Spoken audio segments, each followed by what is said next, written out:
नताशा हैरान होकर टेबल पर रखे एनोवस को हाथ में लेकर देखने लगी। जब नताशा ने एनोवस खोला तो वह यह देखकर हैरान हो गई कि अंदर कुछ तस्वीरें रखी थी।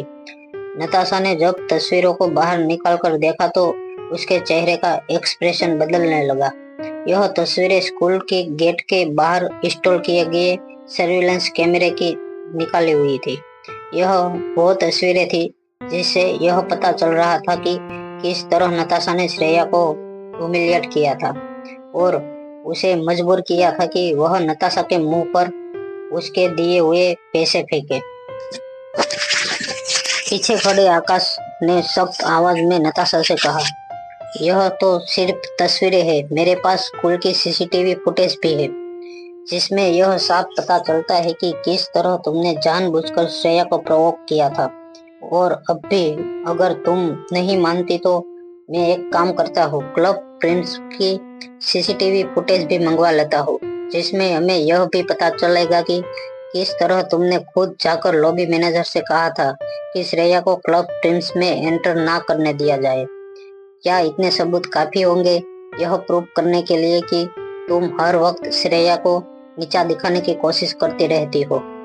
अपने हाथों की तस्वीरें को देखकर श्रेया की आंखें फटी की फटी रह गई। रोहित की बात सुनकर नताशा इतना जान चुकी थी कि अब अपने आप को डिफेंड करने का कोई मतलब नहीं था, क्योंकि नताशा का हर झूठ तस्वीरों में और सीसीटीवी फुटेज में पकड़ा जा चुका था। इसलिए तस्वीरों को जमीन पर फेंकते हुए नताशा दौड़कर आकाश को पकड़ के फूट फूट कर रोने लगी। नताशा ने कस के रोहित को हक कर लिया और रोते हुए आकाश से कहने लगी, मुझे माफ कर दो आकाश, मैं बहुत डर गई थी। ना जाने क्यों इतने सालों बाद जब मैंने श्रेया को अपने सामने देखा तो मैं डर गई कि कहीं वह तुम्हें मुझसे छीनकर ना ले जाए। और फिर मुझे पिंकी के बारे में भी ख्याल आया, कहीं ऐसा ना हो जाए कि श्रेया एक ही पल में मेरी पूरी दुनिया मुझसे छीन ले।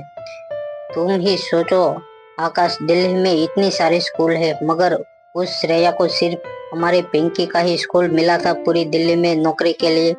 और फिर पिंकी के साथ यह सब होना, मैं बहुत डर गई थी। आकाश, मैंने जो कुछ भी किया मेरे प्यार को बचाने के लिए और हमारे परिवार को बचाने के लिए किया, पिंकी के लिए किया। तुम तो जानते हो बचपन से ही श्रेया वह हर चीज चाहती है जो मेरी है। वह मुझसे मेरी चीजें छीनने के लिए कुछ भी कर सकती है और आज भी वह ऐसा कर रही थी। मैं बस उन चीजों को अपने से दूर नहीं करना चाहती थी जो मुझे इस दुनिया में सबसे ज्यादा प्यारी है, तुम और पिंकी। यह कहकर श्रेया बड़ी मासूमियत से आकाश की ओर देखने लगी और फिर अपनी बात आगे बढ़ाते हुए नताशा ने कहा, मैं श्रेया को अच्छी तरह जानती हूँ। अपना बदला लेने के लिए वह हमारी पिंकी को भी हमसे दूर कर सकती है। अभी देखो उसने पिंकी पर क्या जादू कर दिया है। बस एक बार पिंकी से मिली है और अब सुबह से पिंकी बस श्रेया के बारे में ही पूछती रहती है। पिंकी किसी भी तरह श्रेया के पास जाना चाहती है। यह सुनकर आकाश हैरान रह गया। आकाश ने हल्के हाथों से नताशा को अपने से दूर किया और बालकनी की रेलिंग के पास जाकर कुछ सोचने लगा। तभी पीछे से नताशा आकाश से कहने लगी, देखो श्रेया जैसी लड़कियां अपने मकसद को पाने के लिए कुछ भी कर सकती है। तुम ही सोचो, यूनिवर्सिटी में अपने डांसिंग कैरियर को चुनने के लिए उसने तुम्हें भी छोड़ दिया था। अब इतने सालों बाद डांस की एक दो चैंपियन जीतने के बाद उसे बड़े बड़े लोग डांस टीचर अपॉइंट करते हैं, अच्छे खासे पैसे भी ऑफर करते हैं, तो फिर उसे दिल्ली की एक स्कूल में नौकरी करने की क्या जरूरत थी? वह सिर्फ इसलिए वापस आई है क्योंकि वह तुम पर कब्जा कर सके। नताशा के वो शब्द श्रेया ने अपना डांस कैरियर चुनकर आकाश को रिजेक्ट किया था, आकाश के दिल में तीर की तरह चुभने लगे थे। आकाश ने अपने दोनों हाथों से बालकनी की रेलिंग को कस के पकड़ लिया। आकाश की बात अच्छी तरह जानता था कि भले ही श्रेया अपने डांसिंग कैरियर की ऊंचाई पर पहुंचने के लिए आकाश को छोड़ सकती थी, मगर पैसों की लालच में वह कभी भी आकाश पर कब्जा करने के बारे में सोच भी नहीं सकती थी। और मन ही मन आकाश ये भी जानता था कि सनशाइन इंटरनेशनल में शायद श्रेया इसलिए नौकरी कर रही थी क्योंकि श्रेया और रोहित मारवा का बेटा उसी स्कूल में पढ़ता था। पास खड़ी नताशा ने अपनी बात आगे बढ़ाते हुए कहा, मैं जानती हूँ कि भले ही श्रेया ने पास्ट में तुम्हें इतना बड़ा धोखा दिया था, मगर कहीं ना कहीं आज भी तुम दोनों अच्छे दोस्त हो। और मेरे ऐसा करने की वजह से अगर कोई तकलीफ पहुंची है तो आई एम रियली सॉरी। मैं आज के बाद ऐसा नहीं करूंगी। चाहे श्रेया मुझे कितना भी प्रोवोक करे, मैं उसे कुछ भी नहीं करूंगी। I am promise. तुम कहो तो मैं श्रेया के पाँव पकड़कर माफी मांगने के लिए भी तैयार हूँ। इससे पहले कि नताशा और कुछ कहती, आकाश ने धीमी आवाज में बिना नताशा को देखे कहा, तुम्हें याद है जब तुम पहली बार अपनी बच्ची को लेकर मेरे पास आई थी, तब मैंने तुमसे क्या कहा था? अचानक आकाश के मुंह से यह बात सुनकर हैरान नताशा बीती बातें याद करने लगी। कुछ साल पहले नताशा आकाश गुलेरिया के पास एक छोटी सी बच्ची लेकर आई थी। आकाश ने कभी नताशा के साथ संबंध नहीं बनाए थे, मगर उसे इतना जरूर याद था कि एक रात उसने नशे की हालत में नताशा के साथ एक रात बिताई थी। आकाश ने उस वक्त नताशा से शादी का प्रस्ताव ठुकरा दिया था और नताशा से कहा कि वह बच्चे को जरूर अपना नाम देगा, मगर नताशा सिर्फ उनकी मंगेतर कहलाई जाएंगी। फिर धीरे धीरे नताशा ने गुलेरिया परिवार में अपनी जगह यह कहकर बना ली कि उसकी बेटी को अपने माँ के प्यार की जरूरत है। कुछ दिन तक नताशा पिंकी की अच्छी तरह देखभाल करती रही, जिससे आकाश ने नताशा को गुलेरिया हाउस में रहने की परमिशन दे दी। मगर परमिशन देने के साथ साथ आकाश ने नताशा के सामने एक कंडीशन भी रखी थी। उसने कहा था, तुम यहाँ रहकर पिंकी की देखभाल कर सकती हो, तुम्हें यहाँ किसी चीज की कोई कमी नहीं होगी, मगर हाँ इतना याद रखना कि लोगों की नजरों में तुम सिर्फ मेरी मंगेतर हो। तुम कभी भी इस बात का दावा नहीं करोगी कि तुम मेरी पत्नी हो।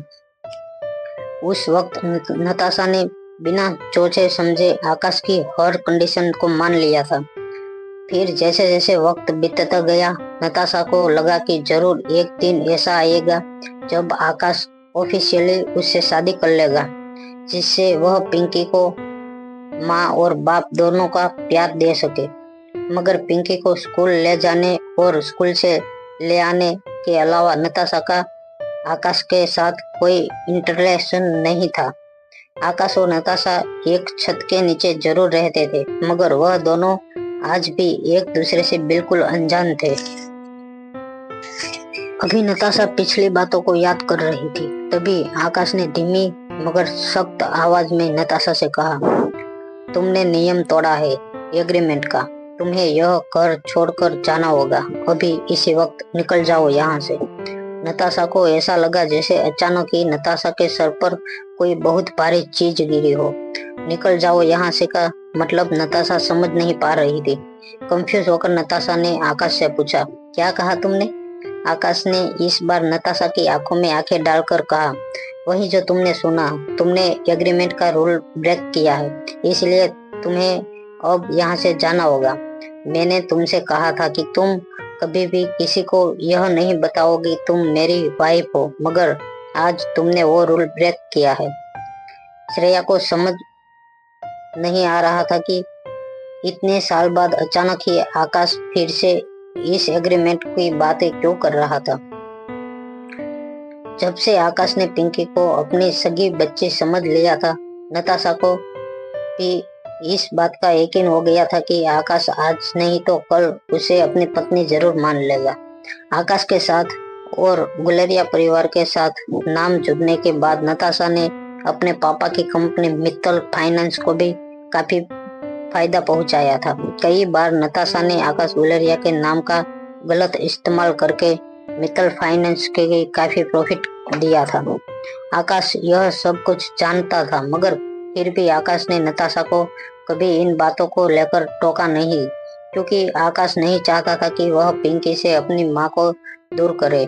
मगर आज इतने सालों बाद अचानक ही आकाश ने नताशा की एक छोटी सी गलती पर उसे घर से बाहर जाने को लिए कह दिया था।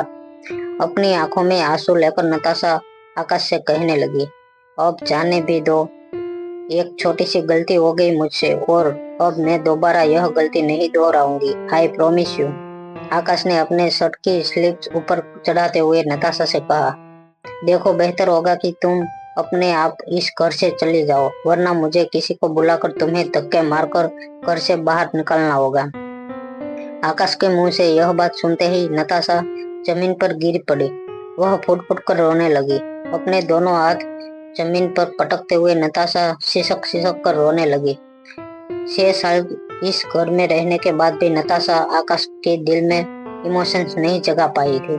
6 साल एक दूसरे के इतने करीब रहने के बावजूद एक पल में बिना सोचे समझे आकाश ने नताशा को घर से बाहर निकाल दिया था। नताशा को पता था कि आकाश के सामने अब गिड़गिड़ाने से कोई फायदा नहीं था, क्योंकि आकाश ने एक बार कोई डिसीजन ले लिया तो उसे कोई नहीं बदल सकता था। मगर नताशा किसी तरह आकाश के दिल में फिर से दया पैदा करना चाहती थी। इसलिए रेलिंग पकड़कर नताशा फिर से अपने पांव पर खड़ी हो गई और अपने आंसू पोंछते हुए नताशा ने आकाश से कहा, जाने से पहले क्या मैं पिंकी को मिल सकती हूँ? नताशा को पता था कि आकाश के दिल में फिर से सिंपैथी जगाने का सिर्फ एक ही रास्ता था। आज तक नताशा की हर गलती आकाश सिर्फ इसलिए माफ करता था क्योंकि आकाश को पिंकी की फिक्र थी। आकाश नहीं चाहता था कि पिंकी को अपनी माँ से दूर रहना पड़े और नताशा यह बहुत अच्छी तरह जानती थी कि अगर किसी तरह वह पिंकी को इमोशनली ब्लैकमेल करे तो अगर पिंकी किसी तरह आकाश के सामने अपनी माँ से बिछड़ने के दुख में रोने लगे तो आकाश जरूर पिंकी के इमोशंस में आकर नताशा को रोक लेगा। कुछ देर सोचने के बाद आकाश ने पिंकी की आया को बुलाया और उससे पूछा, पिंकी क्या सो गई है? आया ने कहा, नहीं, आज तो काफी बेटर फील कर रही है, लगता है एलर्जी का रिएक्शन पूरी तरह से निकल गए है। इस वक्त वो बेडरूम में खेल रही है। आकाश ने एक लंबी सांस छोड़ते हुए आया से कहा, ठीक है, उसे यहाँ कुछ देर के लिए ले आओ। आकाश की बात सुनते ही आया पिंकी को लेने उसके बेडरूम में चली गई। बालकनी में खड़े आकाश को नताशा को देखते हुए कहा, पिंकी के साथ क्या बात करनी है और क्या बात नहीं करनी है यह तुम अच्छी तरह से जानती हो। यह कहते हुए आकाश बालकनी से अपने बेडरूम की ओर चला गया। नताशा भी आकाश के पीछे पीछे बेडरूम में आ गई। तभी आया पिंकी को लेकर आकाश के बेडरूम में आई। नन्ही सी पिंकी को अपनी सॉफ्ट और धीमी आवाज में नताशा की ओर आकाश को देखते हुए कहा, मम्मी डैडी, क्या आपने मुझे बुलाया? इससे पहले कि आकाश पिंकी से कुछ कहता, नताशा घुटने के बल पर गिरकर पिंकी को गले से लगाकर रोने लगी।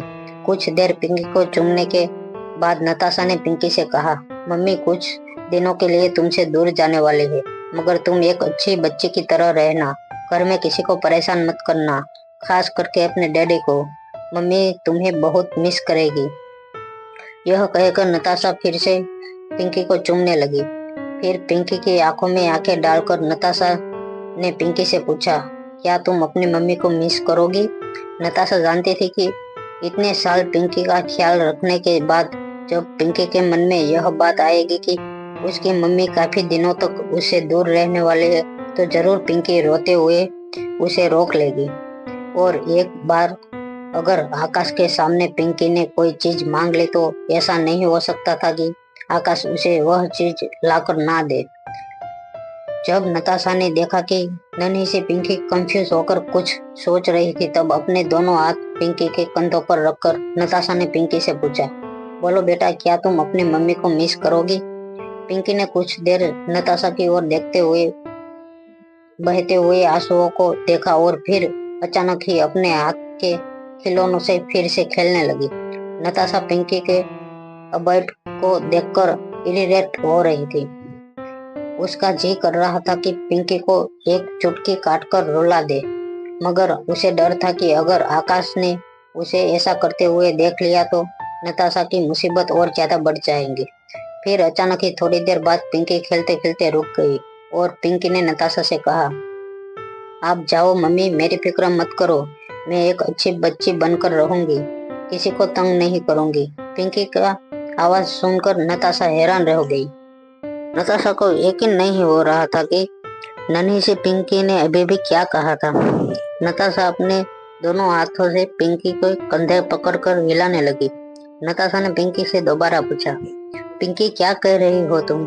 नताशा को एक पल के लिए ऐसा लगा शायद उसने पिंकी की बात ठीक से सुनी ना हो, मगर पिंकी की बात पर तब यकीन हुआ जब पिंकी ने नताशा की आंखों में आंखें डालकर अपनी बात दोहराई। मम्मी तुम जा सकती हो, मैं यहाँ गुड गर्ल बनकर रहूंगी, किसी को परेशान नहीं करूंगी।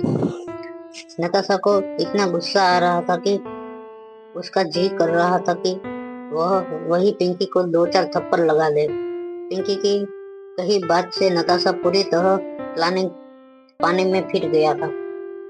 नताशा की और पिंकी के ठीक सामने खड़ा आकाश अब घड़ी में देखकर इंतजार कर रहा था कि कब नताशा वहां से उठकर गुलेरिया हाउस से बाहर चली जाएगी। नताशा का मन कर रहा था कि वह इसी वक्त जोर जोर से चिल्लाकर इतना बड़ा तमाशा करे कि पूरा गुलेरिया परिवार इसी वक्त आकाश के बेडरूम में जमा हो जाए, मगर नताशा ऐसा कुछ करती उससे पहले नताशा की नजर आकाश की आंखों पर पड़ी। इस वक्त आकाश की आंखों में इतना गुस्सा था कि अगर नताशा ने ऐसा कुछ करने की कोशिश की तो शायद आकाश सबके सामने धक्के मारकर गुलेरिया हाउस से बाहर निकाल देता।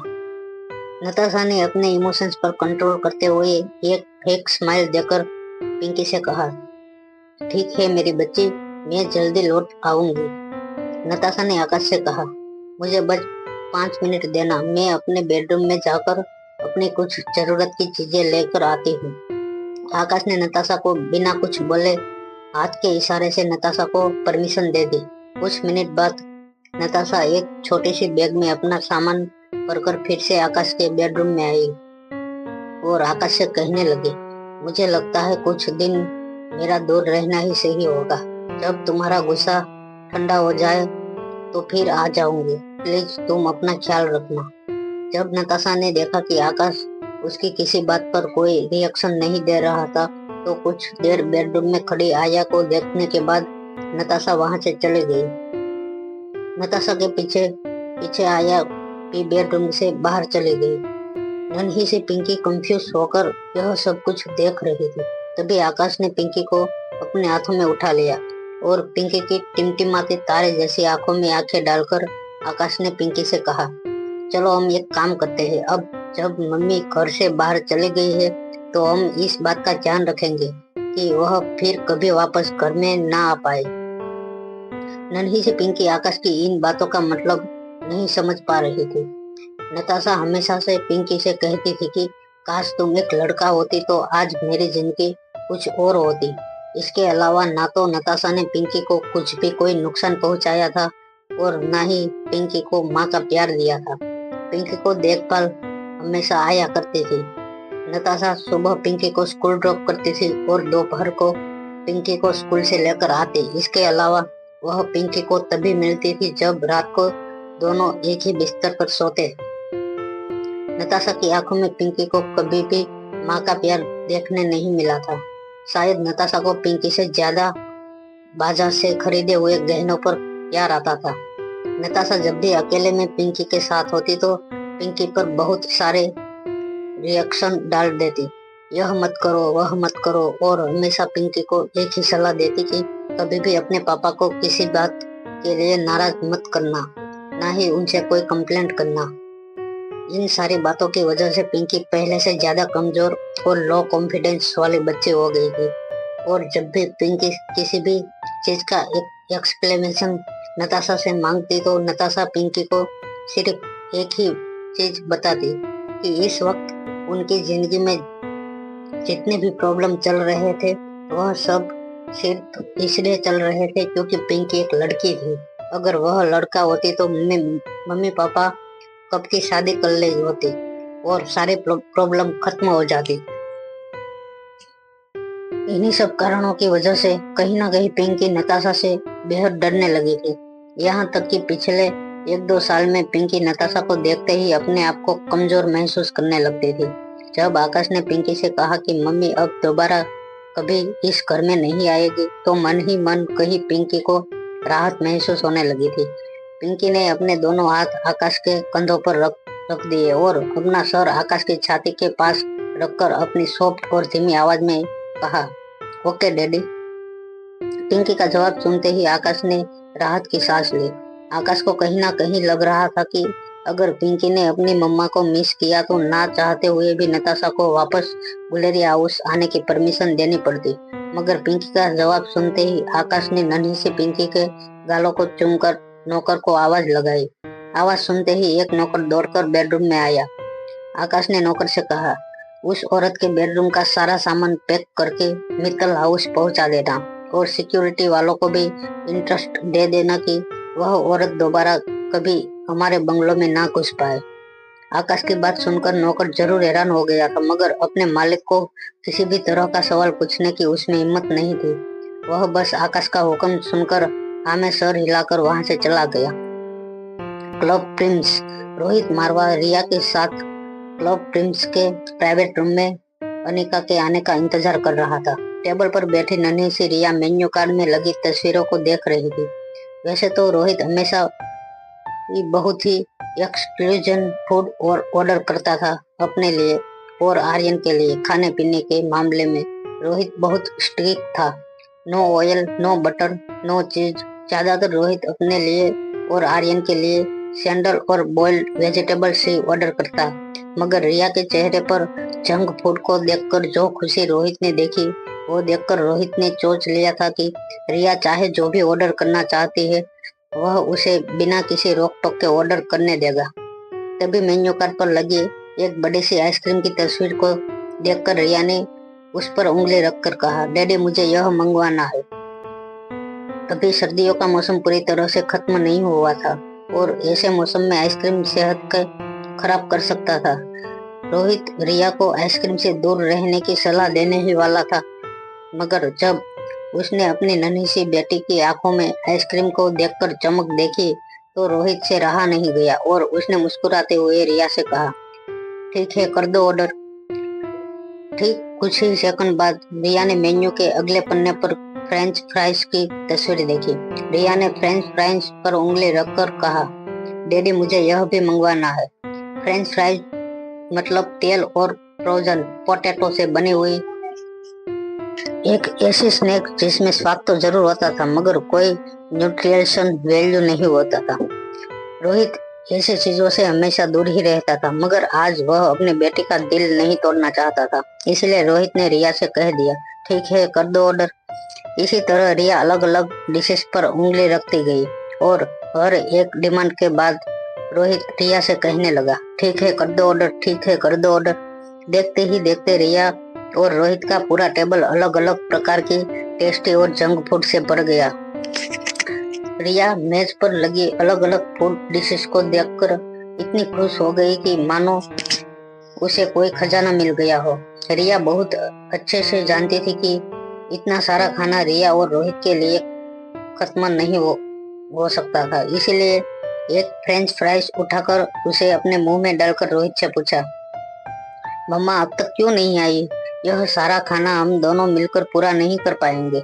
रिया की बात सुनकर रोहित ने ग्रेजुअली अपनी घड़ी में देखा और जानता था कि अनिका तय किए गए वक्त से हमेशा 10 से 15 मिनट लेट ही होती थी। तभी प्राइवेट रूम के अंदर किसी के फुट स्टेप की आवाज आने लगी। कदमों की आवाज से ही पता चल रहा था कि हाई हील्स पहने कोई लड़की चलकर अंदर आ रही थी। रोहित ये सोचकर सरप्राइज हो गया कि अनिका जो हमेशा ही फ्लैट हील्स पहनने की आदी थी, उसने अचानक ही इस डिनर के लिए हाई हील्स क्यों पहनी थी। मगर मन ही मन रोहित को यह लगने लगा था कि शायद अब अनिका भी रोहित से मिलने के लिए सर सवर कर आने लगी थी, बिल्कुल उसी तरह जैसे रोहित अनिका से मिलने के लिए अपने फॉर्मल अटेंड से कुछ अलग पहन कर आता था। जैसे ही कदमों की आवाज बिल्कुल पास से आने लगी, रोहित ने मुड़कर देखा तो वह हैरान हो गया कि एक लंबी सी लड़की प्राइवेट रूम में दाखिल हुई। श्रेया रोहित को देखकर चौंक गई और अचानक ही रोहित से माफी मांगकर कहने लगी, sorry sorry, I think I am the wrong room. मगर टेबल पर बैठी रिया को देखकर श्रेया फिर से सोच में पड़ गई। फिर अचानक ही उसने अपने फोन से अनिका को फोन लगाया और कहने लगी, कहाँ रह गई हो तुम? मैं तुम्हारे लिए दिए गए लोकेशन पर पहुंच गई हूँ। तभी अनिका ने श्रेया को बताया, देखो तुम्हें जो नौकरी वापस मिली है वह मिस्टर रोहित मारवा की वजह से मिली है और रोहित मारवा का जो ट्रीट तुम्हें चाहिए वह तुमसे मिलनी चाहिए। भला तुम दोनों के बीच में मैं क्या करूं? अब तुम ही उन्हें थैंक्स कह दो और नौकरी बचने की खुशी में उन्हें ट्रीट भी दे दो, मामला खत्म हो जाएगा अपने आप। यह कहते हुए अनिका ने फोन डिस्कनेक्ट कर दिया। श्रेया को अनिका पर इस वक्त बहुत गुस्सा आ रहा था। अनिका ने श्रेया को अचानक ही बहुत ही ऑकवर्ड पोजीशन में डाल दिया था। सामने बैठे रोहित मारवा से क्या बात करनी है और उसे क्या कहना है, श्रेया को कुछ समझ नहीं आ रहा था। कुछ सेकंड तक श्रेया और रोहित बस एक दूसरे को कंफ्यूज होकर देखने लगे। दोनों में से किसी को समझ में नहीं आ रहा था कि वह किस तरह इस डिनर ट्रीट को आगे बढ़ाए। रिया समझ चुकी थी कि यह उनकी मम्मी की यह चाल थी, इसलिए रिलैक्स होकर रिया अपने आइसक्रीम टेप में स्पून डालकर आइसक्रीम खाने लगी। श्रेया को समझ नहीं आ रहा था कि वह इतने बड़े आदमी के साथ क्या बात करती। श्रेया ने रोहित मरवा से कहा, thank you sir, thank you so much. आपने मेरे लिए जो कुछ भी किया उसके लिए आप दोनों यहाँ पर अपना मील एंजॉय कीजिए। मैं इस ट्रीट के सारे पैसे चुका दूंगी। यह कहकर श्रेया एक छोटी सी बच्ची की तरह उस वीआईपी रूम से भागकर खड़ी हो गई। रोहित ने डाइनिंग टेबल पर जोर से मुट्ठी मारी। रिया समझ गई थी कि आज डैड को मम्मा पर बहुत गुस्सा आ रहा था, मगर कहीं ना कहीं अपनी मम्मा और डैड के बीच में यह खट्टे मीठी नोकझोंक देखकर रिया को मजा आने लगा था। रिया ने अपने सामने रखी अपनी सारी फेवरेट डिशेस में से एक थोड़ा थोड़ा फूड एंजॉय किया और जब रिया को लगा कि अब एक चम्मच जितनी भी जगह उसके पेट में नहीं बची थी, तब रिया ने डकार लेते हुए अपने डैड से कहा, बस बहुत हो गया, आई एम फुल नाउ। वैसे तो रोहित भी यही बात कहना चाहता था, I am full now, I am full of anger, मगर रोहित चुपचाप रिया को अपने हाथों में उठाकर क्लब टीम से बाहर निकल गया। रिया और रोहित आज मेन मारवा हाउस में रुकने वाले थे, क्योंकि रोहित के विला में रोहित ने दिए गए इंस्ट्रक्शन के मुताबिक रिकंस्ट्रक्शन का काम चल रहा था। मेन मारवा हाउस में रिया और रोहित रात के लगभग 11:30 बजे पहुंचे। तब तक बाकी लोग सो चुके थे। रोहित ने रिया से कहा कि वह भी अपने बेडरूम में अच्छी बच्ची की तरह अब सो जाए और मोबाइल से दूर रहे। रिया ने भी अपने डैड की बात मानकर वही किया जो रोहित ने अपने कमरे में जाकर सो गया। रात के 2-2:30 बजे थे, तभी अचानक रोहित की नींद खुल गई। रोहित ने सोचा कि वह जाकर एक बार अपनी बेटी को देख ले, कहीं शरारती रिया फिर से मोबाइल पर गेम तो नहीं खेलने लगी। मगर जब रोहित ने रिया के बेडरूम का दरवाजा खोला, यह देखकर चौंक गया कि रिया अपने पेट पकड़कर बेड पर हेवी ब्रीथिंग कर रही थी। जैसे ही रोहित रिया के पास गया और उसे छुआ, तब पता चला कि रिया को काफी तेज बुखार भी था। पेट में दर्द की वजह से रिया रो रही थी और रोहित से रोती हुई आवाज में कहने लगी, मेरा पेट बहुत दुख रहा है, कुछ कीजिए ना, जल्दी कुछ कीजिए। नन्ही सी रिया को अपने दोनों हाथों में पकड़कर रोहित दौड़कर अपनी कार में बैठा। रिया को पैसेंजर सीट पर बैठाने के बाद रोहित ने तेजी से गाड़ी चलाना शुरू किया। रास्ते में ही रोहित ने सोचा कि यह बात अनिका को बताना जरूरी है, इसलिए अपनी कार के ब्लूटूथ से अपना फोन कनेक्ट करके रोहित ने अनिका को फोन लगाया। लंबी रिंग के बाद जब अनिका ने फोन नहीं उठाया, तब रोहित ने दोबारा अनिका को फोन डायल किया। फिर से एक बार लंबी रिंग बजी। आखिर में अनिका ने फोन उठाया। फोन उठाकर कच्ची नींद से जागी अनिका ने रोहित से कहा, मिस्टर मारवा, आप फोन लगाने से पहले घड़ी नहीं देखते क्या? अनिका की बात को बीच में करते हुए रोहित ने कहा, देखिए, आर्यन की तबीयत बहुत खराब है और मैं उसे इसी वक्त लाइफ केयर हॉस्पिटल में ले जा रहा हूँ।